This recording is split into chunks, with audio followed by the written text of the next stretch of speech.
I mean, I think it makes communities.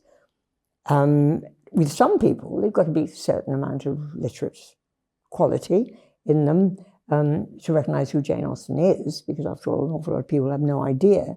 And why should they? There are plenty of other things that you need to know in the world. But sometimes at a bus stop, you can talk to the next person who will at least know who Mr. Darcy is.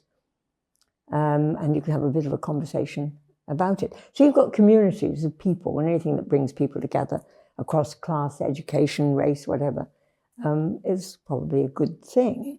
So I think to that extent, Jane Austen is useful. And I think it's very difficult to say what the attitude one really has to the flim-flam, the flummery, the razzmatazz around the global Jane Austen. To some extent, it's harmless. If people want to dress up in Regency costume, that's no problem. If they want to make Bridgerton and sequels in which people do things that they wouldn't remotely do within a Jane Austen novel, again, what harm is there?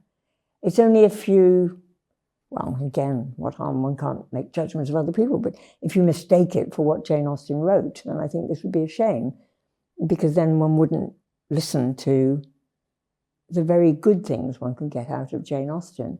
I mean, I don't think she is a moral writer and a didactic writer per se, but that you can get a certain morality out of her is also true, and a certain method of living within a community.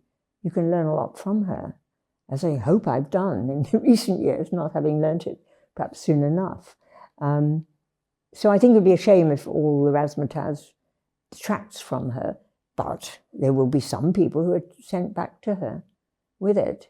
And she certainly is the only one that at the moment seems to be crossing out into the big world. While I think she is deeper in many ways and more extraordinary than some of the other novelists I could mention, she has a surface simplicity that allows people to come in. Whereas this is not true of Dickens or Henry James or Virginia Woolf.